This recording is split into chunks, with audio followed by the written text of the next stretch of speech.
Today too, we're going to be remembering all the people who are not here with us today, who have been part of the struggle. Today we're going to be sharing our history. It's a long history, a history of struggle, a history of resistance, and a history that's going to have a future.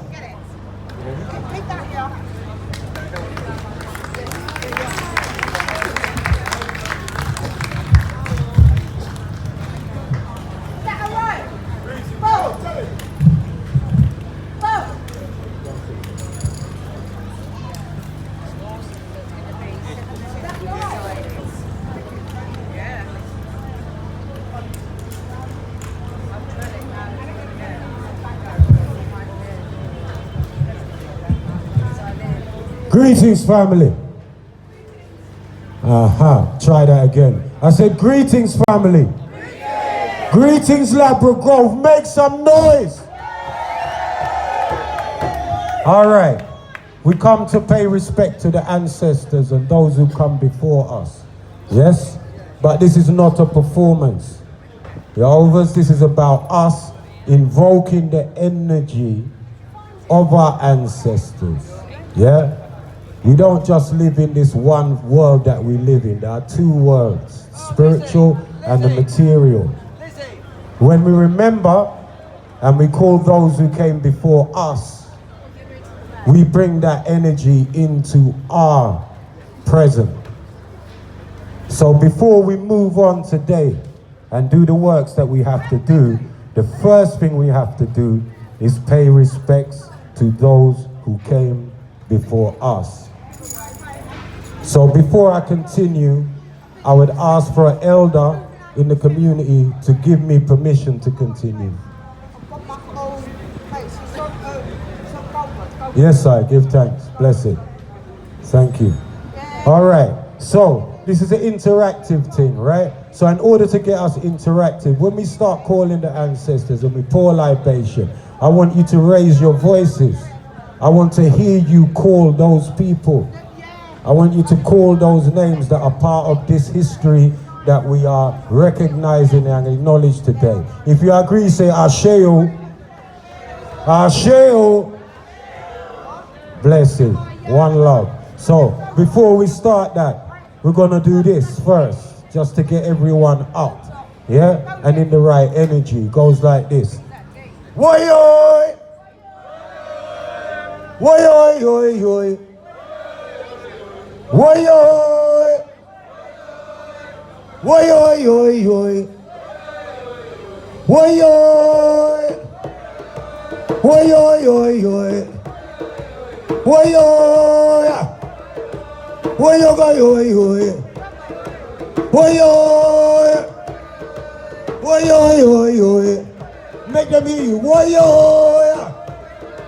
Woy-oy-oy-oy! Sing with me. Get up, stand up. Stand up for your rights. Mangrove, get up, stand up. Don't give up the fight. Get up, stand up. That's right. Stand up for your rights. Fist in the air now. Get up, stand up. Don't give up the fight. Preacher man, don't tell me heaven is under the earth. Hey, I know you don't know what life is really worth. It's not all that glitters is gold. Half the story has never been told. So now we see the light. What we gonna do?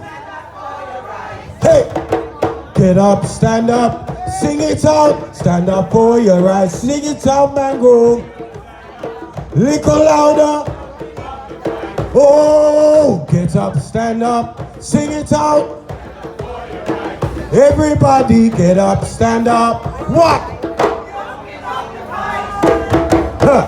Most people think great God would come from the sky. What? Take away everything and make everybody feel high. Hey, but if you know what life is worth, you will look for yours on earth. And now we see the light. What we gonna do? Woy-oy! Woy-oy-oy-oy! Woy-oy! Woy-oy-oy-oy! Woyo!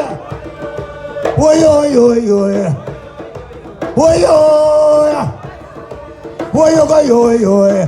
Hey, what? Sick and tired of the ism schism. Time to go to heaven in a ism schism. Cause we know and we overstand. Mighty God is a living man. You can fool some people sometime, but you can't fool all the people all the time. So now we see the light. What we gonna do? Get up, stand up, sing it out. Stand up for your rights. Your turn. It's all yours. Make them hear you. Little bit louder. Stand up right now. Boy. Don't give up the fight. Sing it out now. Don't give up the fight. Come on out. Don't give up the fight. Don't give up the fight. Don't give up the fight. Don't give up the fight. Don't give up the fight. Don't give up the fight. Fist in the air now. Don't give up the fight. Don't give up the fight. What? Cause we never give up the fight. Never give up the fight. Never give up the fight. Never give up the fight. No, cause you don't give up the fight. Don't give up the fight. Don't give up the fight. Don't give up the fight. Don't give up the fight. No, don't give up the fight. Never give up the fight. Never give up the fight. Never give up the fight. Never give up the fight.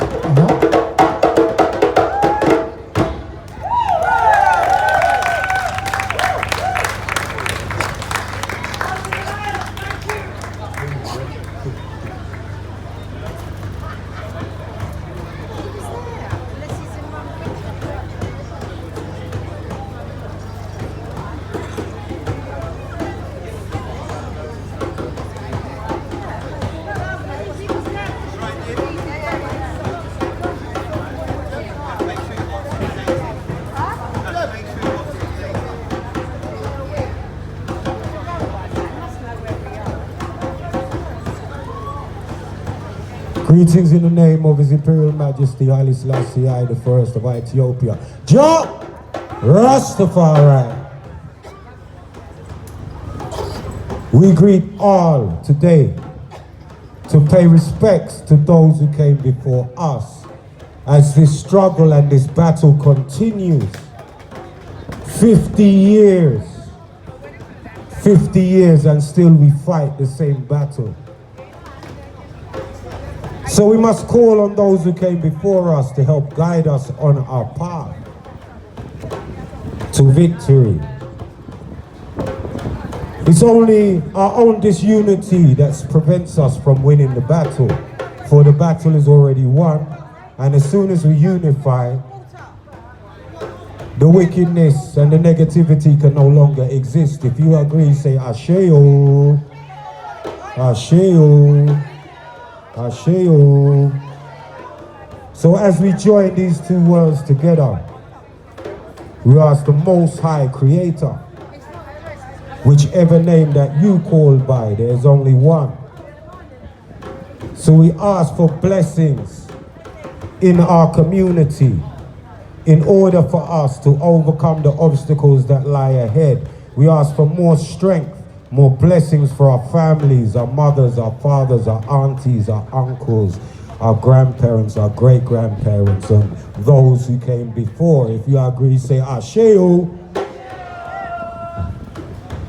Guide us in both peace and war. Asheo. And as we continue this libation, I want you to think of those people that came before you. And as we call those names, we'll agree by saying Ashe. So I will start by saying, we remember Frank Critchlow, Asheo. Merle Major, Asheo. Keep it coming. Darkest How, Asheo. Selwyn Baptiste, Asheo. Come again. You. Perry Murphy Asheo.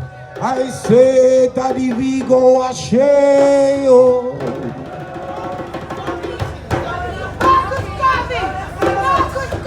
Marcus Garvey Asheo. Raymond Moses Bernard Asheo. Papa Weasel Asheo. Bernard Williams Asheo.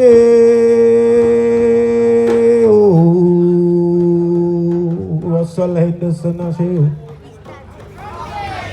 Rocky Asheo. Lawrence Asheo. Rock Ashe, like the rock. Yes, I say Asheo. To all those that we haven't called their names, the fallen warriors that will never be named, we say Asheo. For those who are nameless, Asheo. Gloria Collins, Asheo. Lepke Rebel, Asheo.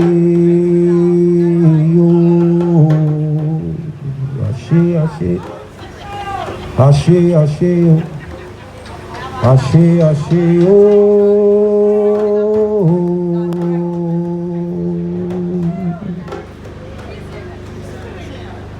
Jah Rastafari.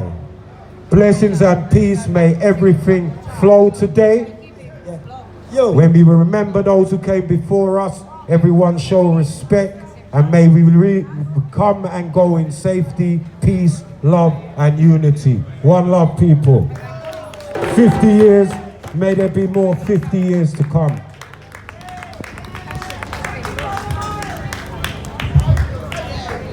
And we'll be remembering all the fallen soldiers all during the day. We're going to move on. We're going to bring on our next speaker.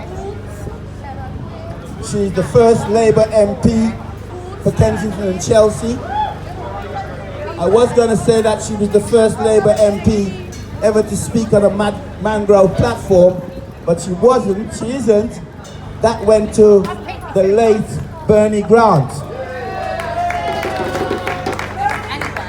But I welcome Emma.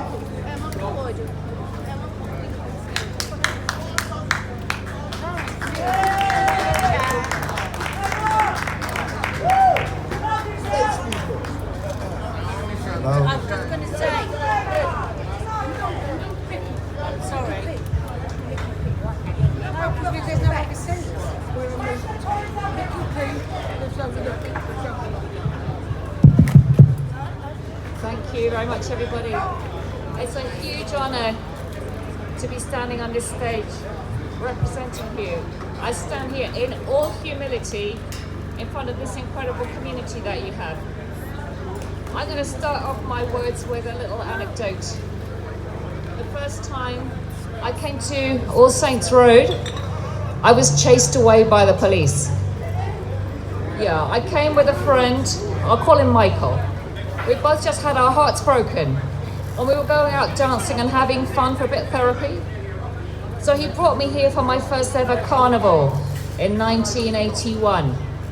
As darkness fell, we were probably listening to music from Daddy Vega. And we were all still dancing. The police decided we should go home. And a row of bobbies, I remember them coming down the road, arms linked, they charged at the dancing crowd. I was shocked. I ran like hell.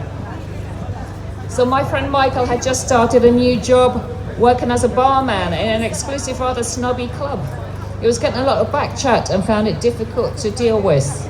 So he asked me to come into the club and meet some of his customers. And he was British-born Jamaican, very interested in his heritage. And he found an African name he liked to be called. So I went to visit him at work, and I played a prank on his customers. I told them privately, Michael is really a deposed African prince. His Igbo name is Prince Michael Yaubonsui. I was told it was Igbo, I have absolutely no idea. Born on Tuesday, I'm not sure.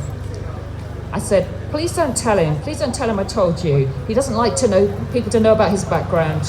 But he's finding it very difficult to settle in here. A couple of days later, Michael asked me, what did you say to my customers? They're all so nice to me now and I'm getting massive tips. So I told him what I'd done, and luckily he thought it was funny. I took a bit of a risk. It was funny, but a little disturbing. So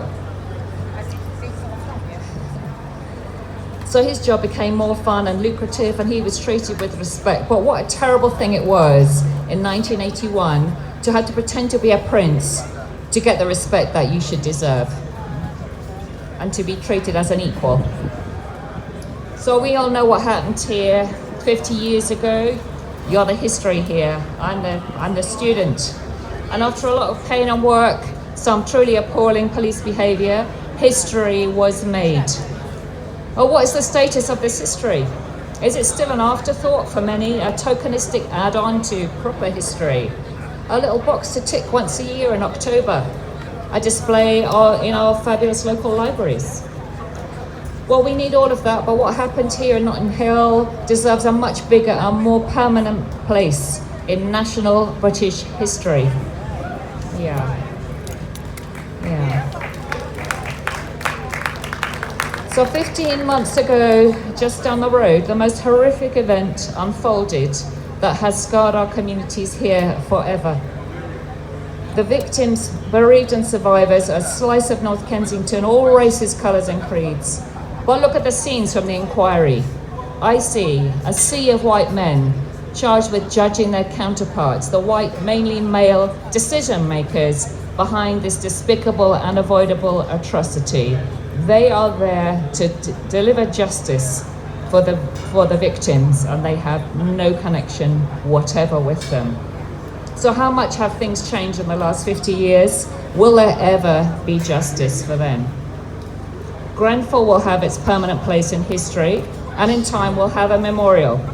We have the Albert Memorial, the Diana Memorial, Kensington Memorial Park, the Yalton Memorial, Harrods Bombing Memorial, Ladbroke Grove Rail Crash Memorial, and we have countless statues of the great and good of Kensington and Chelsea. There's around 100 of them, I counted. And around here we have some blue plaques, and that is progress for your community. But where is our Windrush Square? Where is our Mangrove Gardens? Where is Carnival Road? Where is our museum celebrating immigration from all corners of the earth? The immigration we relied upon to keep our country functioning. I want to see in my lifetime the status of history of this area, not just the past, but the living history who are here today, raised in status and acknowledged locally and nationally. We need a permanent facility of some kind where the records are kept and funding for access to education of this local history. I see institutional racism so firmly embedded in our local council and in our government, and they don't see it. I'm ashamed to be part of a political system where attitudes are now hardening towards immigrants and to British-born people of all creeds and colours, and where racism is becoming normalised once again. I don't want any future Michaels to feel they must pretend to be a prince to get the respect which is everybody's birthright. Young black men and women must know and understand their history and to be proud of their elders and for what they've achieved for them. Many of you will know that my predecessor as MP was no fan of Carnival and is on record referring to the survivors of Grenfell as gangs. I promise you today, I make this commitment for you, that I will stand up and be counted on all these issues. For as long as I'm here representing all our communities in Kensington, I'm here for you.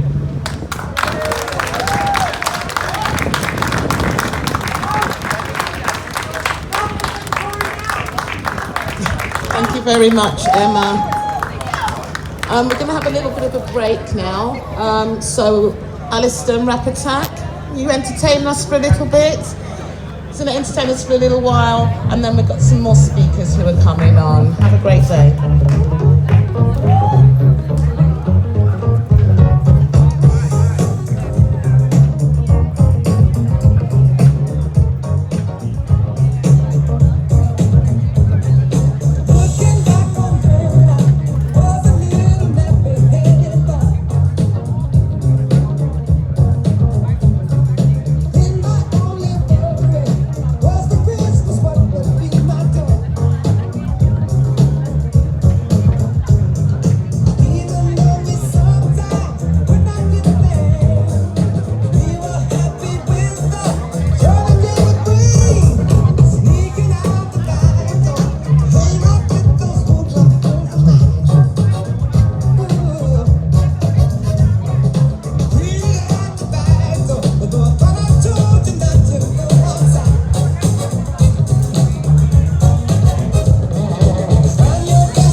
Various people who are here today have been with us at various parts of the journey.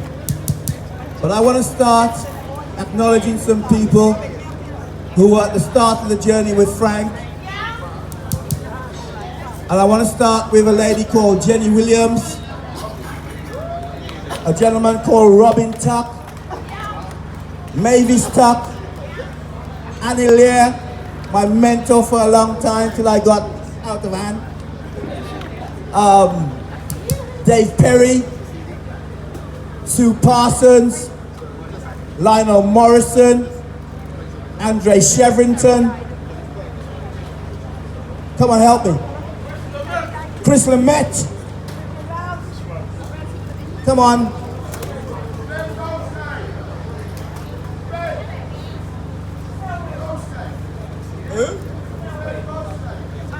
Ben Busquet. Ben Busquet was our Labour MP, and he always got even a winning MP hasn't got as much as Ben used to get in defeat. So I acknowledge those people. Those people, they were at the beginning with Frank in the very, very early days, and they've played a part in our journey. And as we go on, I will remember more of them as we go on. The next speaker that I'd like to call on to speak. Well, I used to say, if anything happens to me, I want you to call this lady before you call Carol. And I'd like to introduce, and I'd like to bring on a lady, and I want to tell you a little bit about the relationship. They have something now called lived experience. And even before it became popular, this lady knew about lived experience, and she knew about the value of lived experience, and she married up learned experience with lived experience when we took on our legal campaigns. Ladies and gentlemen, brothers and sisters, Mangrove family, everybody, welcome Gareth Pierce.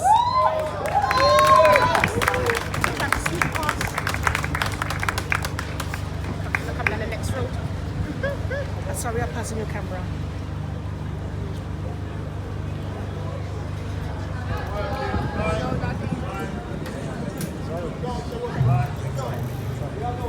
Does it work now? The only advantage of a quiet voice used to be getting into Notting Hill Police Station in the middle of the night.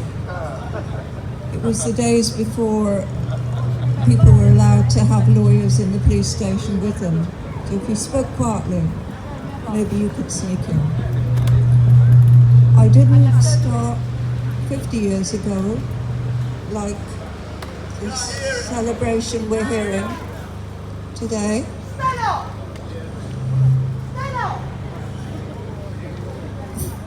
I came to know the Mangrove 40 years ago, so I was a latecomer. And by then, the Mangrove had been the voice and the personification of resistance. Total resistance in this country of a kind that had never been mounted or experienced by the authorities before. It wasn't defensive. It wasn't begging to be heard. It was the extraordinary resistance of the first Mangrove 9, who fought back in the most extraordinary way. The voices of orators beyond any oratory that had ever been heard in this country. The voice of black people against racism that was destined to fail and fail again, but was determined to try again. The Mangrove had a persona. It wasn't just a building, it wasn't just a restaurant. It had a heart and a voice and a soul. And it was in recognition of that, its being, its strength, its purpose, that the police in particular, but not just the police, tried to kill it. It was like murder, attempted murder, genocide, ethnic cleansing. That was how it was and how it felt, and that was the experience. And what those magnificent 9 who had fought and won the first Mangrove trial, it's what they taught the rest of the country, that self-defense was not an offense, self-defense was a necessity.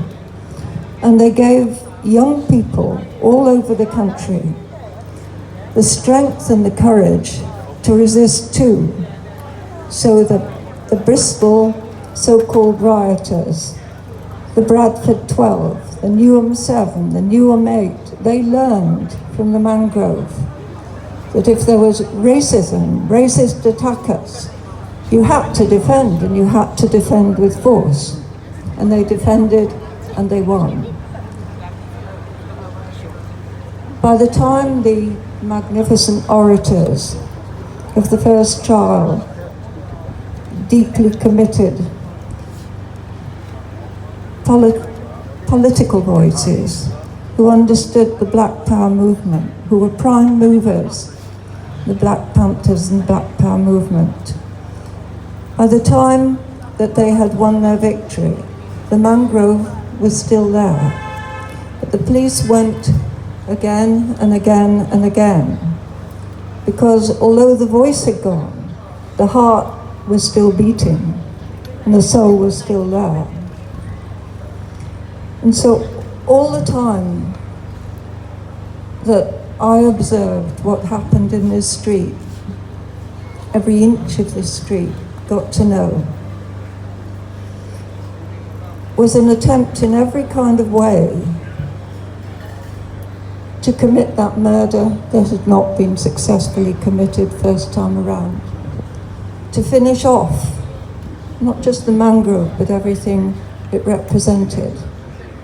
And so by force, or by lies, or by planting evidence, repeatedly arresting, injuring, beating people, there was a return match, and then another return match. The most extraordinary fabrications of evidence was someone I just spoke to, Dal Isaac, a master carpenter who built the mangrove. Dal was charged with standing outside the mangrove on that corner of Junction with having a petrol bomb. Milk bottles, they said, a crate filled with petrol, ready to attack police. That's what they said.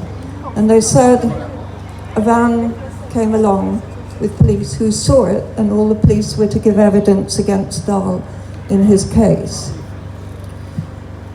But curiously, up on that roof, just on the corner, was another policeman who later became a barrister, and on his CV, he quoted me as saying the only honest police officer that had ever been in Notting Hill. But he had been conducting observation over weeks, and he had a good memory for faces and a knowledge of who he was meant to be watching. And so he had already given evidence in the magistrate's court against a number of young people who he said he'd seen doing various things on the street. There was absolutely no mention of a van coming or of Dal there with a petrol bomb. And so he was called as a defence witness to say there was no van, there was no petrol bomb. And of course Dal was acquitted. But he was one of hundreds and hundreds of good people from All Saints Road who had to fight back against immoral, outrageous oppression. And so the seeds of what there is today, in the decades one could see germinating and being reused and recycled.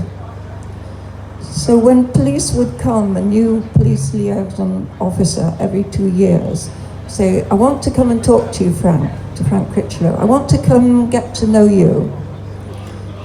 The first thing that they would say was, why are all these people on the street? Why don't they just go home? There's no understanding, no love of the heart and the soul and the spirit of a community that was richer and prouder and more worthy of respect than the community of All Saints Road. But at the same time, the Royal Borough of Kensington was then and still is the richest borough in the whole of this country.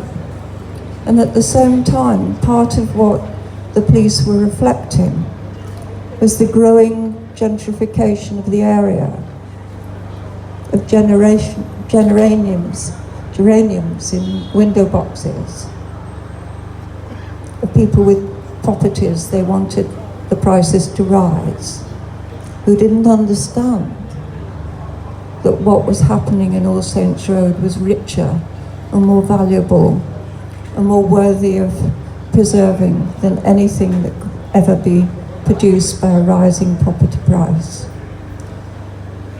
So the borough that is responsible for Grenfell is the borough that was responsible and still is responsible for All Saints Road. And the old people who would come, what Frank Critchlow, the people used to call the old-timers, the Windrush generation, come here to find company, maybe to play cards down in the basement of the Mangrove, maybe eventually to be in the old people's home that the Mangrove established a little ways up the road. The Mangrove was respecting Windrush. The Mangrove was giving meaning and life to the old-timers who came here. And so in the previous speaker said that in our schools, across the country, not just this borough, in our schools, not to know the history of this street and the extraordinary people, many now gone, who gave us the world in which we could live today, if only we had the eyes and the ears to know. In the past 2 or 3 years, we've lost Frank Critchlow, we've lost Darkos. But if you think of the strength and the spirit that the Mangrove 9 gave to our life in this country, then we just need to pay the greatest respect. And the greatest honour I've ever had is to be able to observe a tiny part of it. Thank you.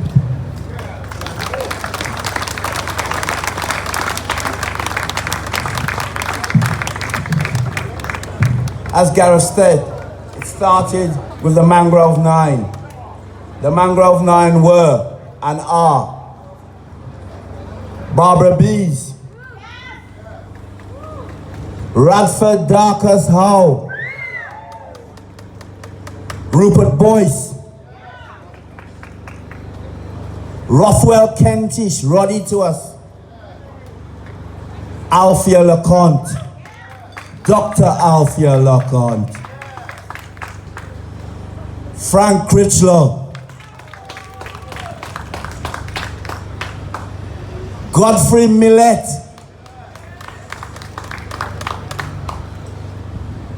Roden Gordon, Anthony Amis, Mangrove 9, in Mangrove style. We salute you! Come on! Up with your arms there. We salute those people. Because those people will start us on our journey to resistance. Those were the people who said that we'd stand up and be counted. That we didn't just come here for joke. We came here by right. And they stood up and they tried to frame them. Gareth is telling you. They used to come in the man's restaurant. And when people are coming out of the restaurant, they used to search for people food. How can you run a business when you're coming out with your takeaway and the police digging their hand in it? It can't work. And we stood up against it. And sometimes people tell me, what's Mangrove's legacy gonna be? I'll tell you what it is. It's the thing that we've taught the young men and women who have left here and gone into other neighborhoods. That's part of our legacy. I'll tell you more about the legacy as we go on. What have you got for me? Some music, Rap Attack?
want to share another part of our journey with you all and share with you all the sort of things that we used to do.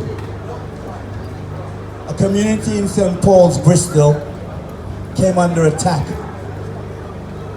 and they resisted the attack. And I think 12 of them were arrested, and they were charged with rioting, and they pleaded guilty to rioting. Then one day, a brother from Bristol came onto All Saints Road, met with Frank Critchlow, and says, "Frank, we need help. Our community is under siege, and a number of our people have been charged with a very serious crime." Well, the next reaction was Frank's reaction. "We've got to go to Bristol. Bristol's in distress and they need our help." And a number of individuals, some I know would prefer me not to call their names today, so I won't, but part of the legal team, together with some of the lads from the street. Did you go, Billy? Yeah, Billy, you went to Bristol. Yeah? They went to Bristol, and we found ourselves in a situation where these guys had pleaded guilty to this very serious crime, which we knew they were not guilty of. So we had to get them to change their plea. A very difficult thing. However, it was managed, and they changed their plea. And they went up on these various serious charges with a new plea of not guilty, and they all were acquitted. That's the sort of thing that we did. That's the sort of thing when Birmingham, Maxie, you here from Birmingham? Yeah, when the Birmingham community was under siege, they came to us, and we went. I'll be telling you about James Hazel, a guy, if you have this iconic picture of a guy on the front of the Daily Mail with a Molotov cocktail in his hand. I'll tell you his story and how it interrelated with Mangrove as we go on through the day. Rap attack. Some more music, my brother.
The next man that I'm going to bring up to say a few words, I would only describe him as a patron, as a patron of the Mangrove. People know him as Dr. Richard Stone. Now, Richard and Mangrove came together when Richard was at the Social Council. Carol Scott was working there, and the relationship was built. And Richard stayed with us, he supported us, and a lot of people know about the financial support through the Ashdown charity that Richard put towards Mangrove. But my Richard, is the Richard who we used to phone at 3:30 in the morning and say there's somebody locked up at Notting Hill police station, and he would put his trousers and his clothes over his pajamas and go down to the police station so we could get a different perspective on the assault that the person had experienced than from what we were getting from the police doctor. Ladies and gentlemen, Richard Stone, a massive man in our lives. I beg you, please, ladies and gentlemen, if you could give me a stand, I'd like you to stand, please, for Richard Stone, please. Thank you, thank you.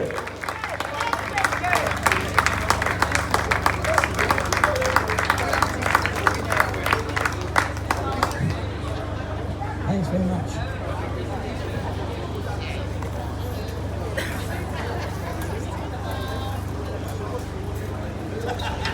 Glad to be here. It could easily not be here. My voice isn't all that strong, but you hear me all right at the back? Good, thank you. A bit low, a bit more. Right, okay, try and do a bit more. The first guy I was asked to examine in Notting Hill police station, he actually won £5,000 in compensation from the police. So it's a good source of income. For the police. Thank you very much. I'd love it to be here today. Thank you much, everybody. Very modest, believe. Now, we don't do a lot of awards and all that, but we're going to do a special award. We've decided we'd like to give Richard a Mangrove Award. There's very few people in the world who've got them. And we're calling up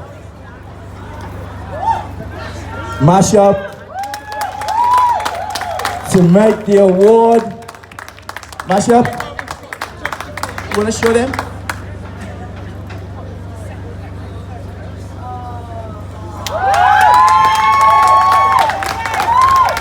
I think it says 50 years of Mangrove, Dr. Richard Stone, in recognition for the service to the legacy.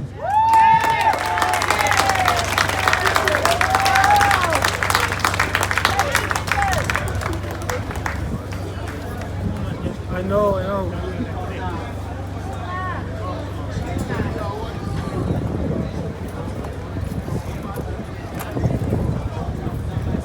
Right, thank you, ladies and gentlemen.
day long, we have to mention the people who shared the journey with us.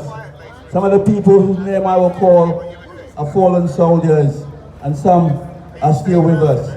I'm going to start. Filson. Bugla. Remember Bugla that used to be on the corner there, Filson? Yeah. Leonard Waite. Nancy. Trevor. Chippy. Reggie. Greta. Blues.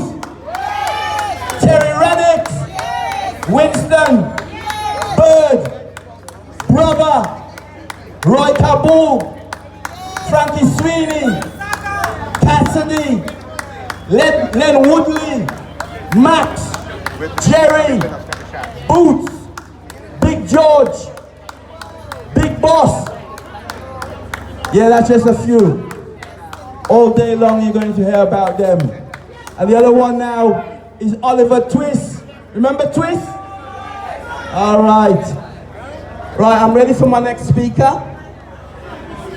Have we got who's my next speaker? Now, Joel Lachlan. Joel Lachlan.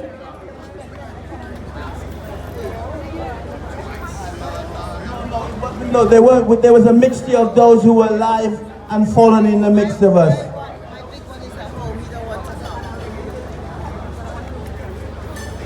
Right, our next speaker is I was going to say gentleman, but is a man by the name of Joel Lachlan. Among all the things, one of the things I'm responsible for, and I know there are many, and various opinions on them too, but one of the things that I managed to do was encourage Joel Lachlan to come and join the Mangrove team. So Joel, it's all yours.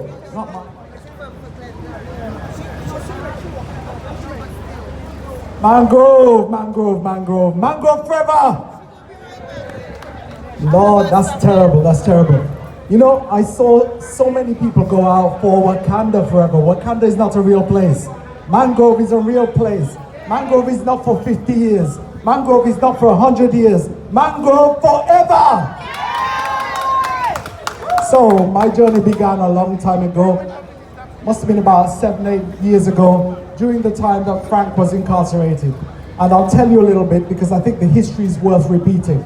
So, Mangrove began when, as Gareth has told you, she talked about the Mangrove 9. But actually, you know, Mangrove began with Frank. Frank came here in the 50s, 60s, and established that restaurant there. And actually, that restaurant should have a plaque up outside it with Frank Critchlow's name on. It's too small. We need to have the Mangrove history as part of the Caribbean history in this country. Because Frank didn't just come here and set up a restaurant. Frank came here and set up a community organization. An organization that would support anybody no matter what their situation was. Frank had a little bit of a fault. He was a businessman. And he was not exactly the best businessman on earth because Frank had a fault as a businessman. He had a big heart and he had generosity. Nobody in this community can tell me that they went to Frank with a problem and Frank didn't help them. If the problem was you didn't have a passport, immigration problems, Frank would help you. If the problem was, well, you know, you ain't got enough food to eat, Frank had the restaurant there, Frank would give you food to eat. And he was a good cook. You will talk about all kinds of things about Frank, but Frank was a great cook. But he had this big heart and he had this generosity. And he insisted that this community was not just here for the day. You know, many of us from the Caribbean, we come and we say that we're going to go back home. Frank never had any intention. This was Frank's home. This is our home. Unfortunately, there are some people who think that this community should not belong to all of you. Look around and you see the faces. You see the difference that's here. You see the different communities that's here. St. Lucia in the house. Lord. Jamaica in the house. Levis in the house. That's where I'm from. All right, so there are some people who did not believe that we should be part of this community. Gareth talked about gentrification. And what that meant was rich people decided that Notting Hill was a place that wanted to look white forever. And Frank and his restaurant, Roden and his restaurant, all of the things that you see around Filsney, we had a mangrove print shop here. All of those things that were here were seen as a blight on this community by the local authority. It was seen as a blight on the community by a whole range of organizations which did not want us here. So, the man set up his restaurant and he's helping people, doing the best that he can. So one night, while the guys are playing cards, because the Mangrove was then a community organization as well as everything else. So while the guys are playing cards in the basement there, and I just went down into the toilet and it reminded me of those days. So you can imagine, nighttime, guys playing cards, not big money, they're doing pinochle or some other game like that. And in burst stormtroopers. And that's how they described them, stormtroopers. These guys were dressed like they were on SWAT. You know those American TV shows where the police bust in with fatigues and all those kinds of things? They rushed down the stairs, kicked off the door, and they decided that they were going to frame Frank and everybody in the restaurant. So, Mike Mansfield, who defended Frank in his case, because this was a case of individuals being framed for just being in the street, Mike Mansfield described it very well. He said these stormtroopers came down the stairs. They fired strobe lights in the eyes of the individuals who were there playing cards to blind them. Then they threw them on the floor. They handcuffed them with plastic handcuffs. And then they proceeded to plant drugs in every crevice of the restaurant. And while they were doing this, they were taking photographs. They took photographs to memorialize that Frank was a man who was dealing with hardcore drugs. And we're not talking about small-time hardcore drugs. I think when Mike went through the evidence, they discovered that the drugs that were planted there was high-grade cocaine. That means you're facing, if you do a crime like that, you're facing at least 25 years in jail. And if it wasn't for the support of lawyers like Mike Mansfield, Gareth Pierce, who was up here, Frank might have been doing 25 years time. So big up Gareth, big up Mike Mansfield. I hope Mike does come here today. Because they have been the defenders who have defended the defenders. And I count myself as one of the defenders. I came here with Lee Jasper because I was part of something called the National Black Caucus. And the National Black Caucus was a bunch of troublemakers. I've calmed down since those days. But we were a bunch of troublemakers who went up and down the country. And in Bristol, where people were having difficulties, in Birmingham, in Manchester, wherever the struggle was, we were there. And we were there to help out, one way or the other. And I was recruited by Jeb. Jeb, he came along to one of the National Black Caucus meetings, and he saw myself, Lee Jasper, Dave Weaver, and he said, you guys have got to get over here because Frank is in jail. We need your help to make sure that the Mangrove survive. So I came, I was part and parcel of that. Jeb is not saying much about himself today, but Jeb is the #1 soldier that took up the leadership mantle when Frank was away. Big up to Jeb. He's a man with extraordinary leadership skills. And some of you know that you might want to go about your business walking down the street one day and you'll say, come, come, come, come. And he won't tell you where he's going. He'll just say, come, come, come. And I don't know why, but people followed him. The next thing you know, you'll be writing something, doing something, involved in trying to get a man out of jail. So my guy was a soldier, and to this day he's a soldier. I count him as one of my longest friends. I count him as one of my dearest friends. We fell in, we've fallen out, but you know, I love him to pieces. And everybody on this street should pay respect, not just to Frank, but to Jeb. Jeb wasn't alone. Jeb was not alone. Because, you know, we talked a lot about the men in this community and the kinds of support that they've given this street. But where is Carol? Carol, Scotty, you out there? Scotty stood by our side. At the time, I was a young father, and you know, one of my daughters is here. I had a little baby, his name was Aaron. And I used to be upstairs and the baby needed changing, so I take his diapers and do all of that. And Carol and all of the women who were part and parcel of that, they weren't doing nappies and so on. While I was up there changing nappies, they were down on the street because the police were trying to arrest somebody in those corners and drag them off the street. The police were trying to stitch up a man. The people were trying to do a whole bunch of things. So big up to Carol, big up to Yvette, big up to all of the sisters, Janice, all of them who put in the time. And you know something, there's a notion about what black women are, you know, and sometimes black men are not respectful about that. But my notion of black women is those women. It's exemplified in those women because they're strong. No policeman could jump in their face and tell them anything. No policeman would be afraid of them. You know, they stood their ground in every situation. And sometimes they have to stay their ground with us as well. Because, you know, once in a while, us men would get out of order and they'd have to pull us back in line. Jeb is going to tell me to come off soon, but I think it's worthwhile mentioning some of the people who we haven't mentioned. Trevor Carter. I remember Trevor. Trevor used to work for the Inner London Education Authority. And he was a member of the Communist Party, and we used to have lots of revelry about him talking to Fidel Castro and other people. And one of the things I remember Trevor telling me was that he was offered the MBE, the Member of the British Empire. You know that medal? Trevor said to them, take your British Empire out of my face, me don't want it. Because I am a Caribbean person who is the descendants of the people who was stolen from Africa and suffered 400 years of slavery. I ain't taking your British Empire medal because that's what the British Empire did for us. And the British Empire tried to do that for the Windrush generation and for all of us again. We refuse to accept that pattern of behavior. We have built this country and we have made it rich. We have made this country a place to be interesting. Do you remember the time when we used to have to eat fish and chips and there was nothing else? Well, now we have curry, goat and rice, salt, fish, ackee, everything. And we brought that into there.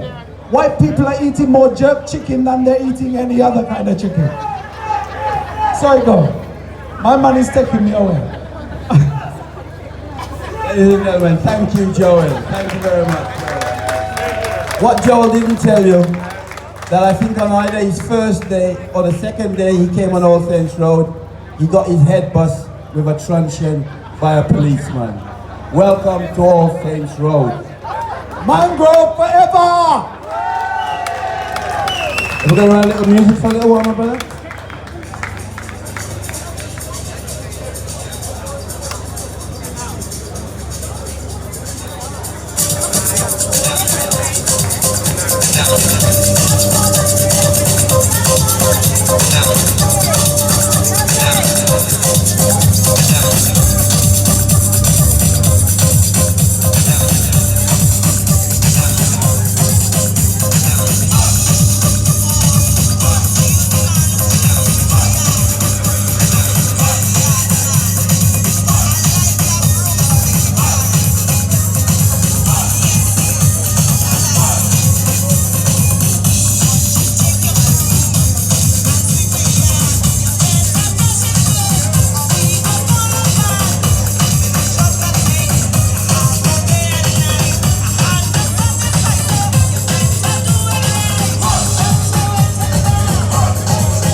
the circle for the hard time boss, yeah. Hard time boss, yeah. Hard time boss, yeah. Hard time boss, yeah.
Yeah, this is a sound check, yo.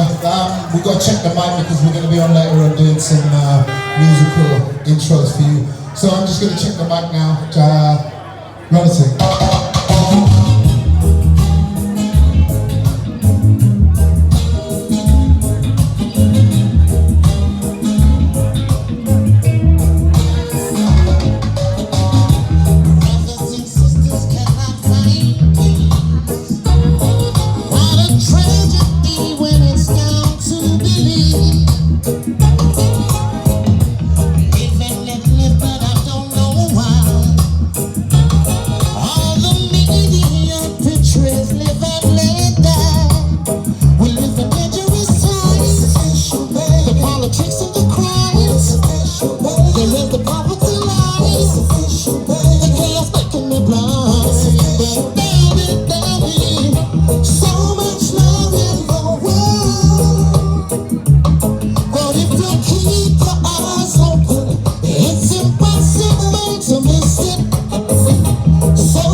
It's impossible.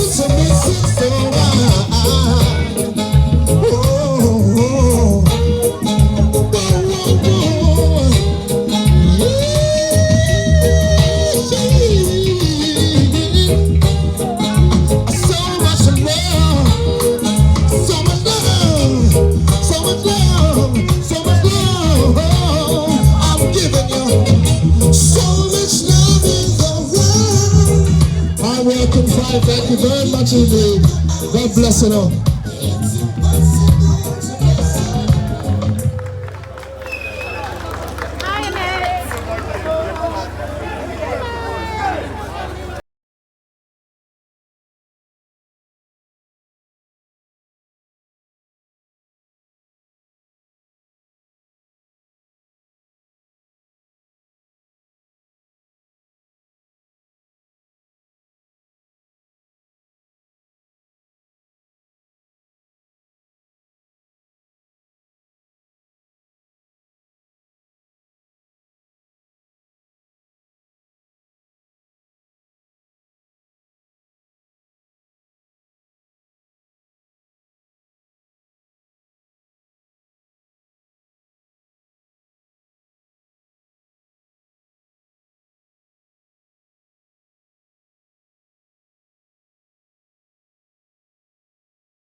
There's going to be a small break on this stage. The DJ will carry on playing. Those of you who want to hear Ebony Steel Band, then they are based on the corner of Lancaster Road and this road. Rosa, Patience, you know Mangrove are going to be here. They're on another gig this morning, so they're going to play later. So if you want to hear Ebony Steel Band, then please make your way that way, and the DJ will continue to entertain you from here before we have some more speakers on later. Thank you. Tell me what I'm fighting for, what I'm killing for. We don't need no more now, so tell them wicked people, fire go burn them, fire go burn them. Oh God, I said this is the year for love. Fire go burn them, fire go burn them. Silly boy, you ain't bad at all. Another one just gone.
Do you live on here?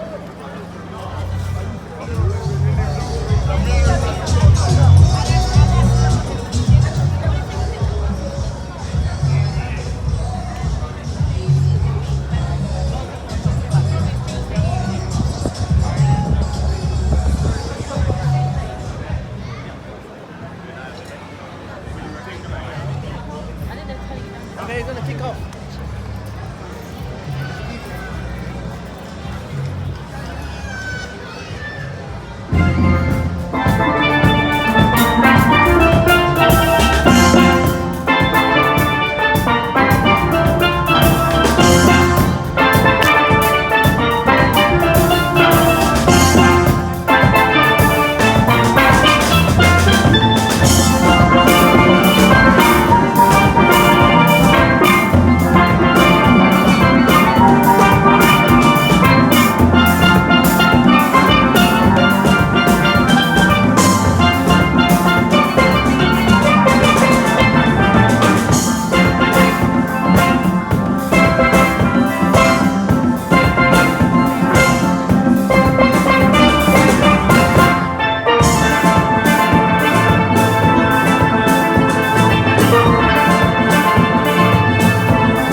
afternoon, people.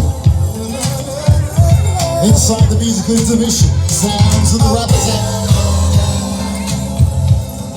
Right about now, we have the one DJ Ricky. Round the wheels.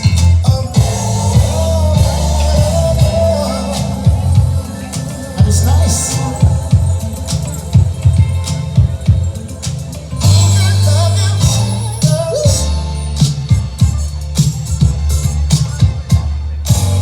Getting down warm and easy.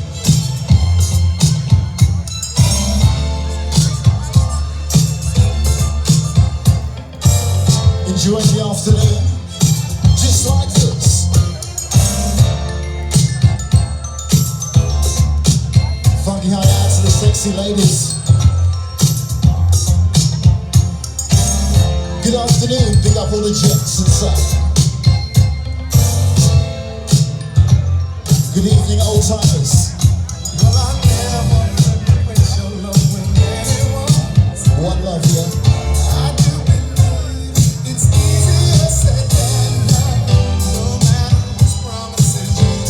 We're just rigging and jigging.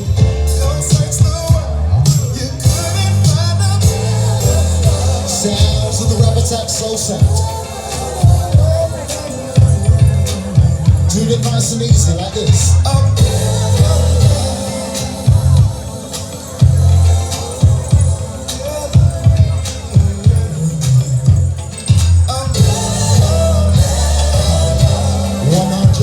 Vinyl. Once again, you're in tune to the sounds of the DJ Ricky.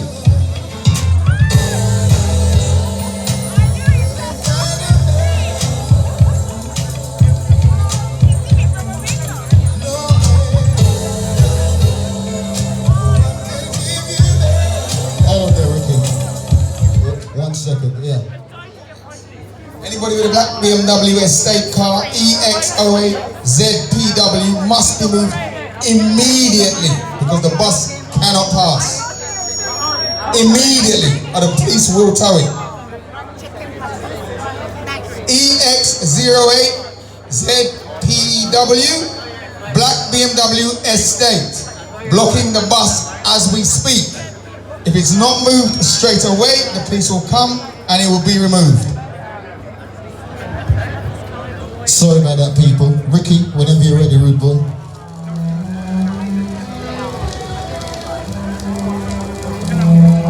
Sound of West London, Ladbroke Grove original soul sound. We're a Mangrove sound, you know. Born and bred, young members of the Black Panther movement.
need to stop drinking, you know. You need to stop drinking, mate. Wait a minute. Don't touch me. Don't touch me. Don't touch me, man.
to see so much you all coming and celebrating 50 years of Mangrove. This area has a history of rogue landlords.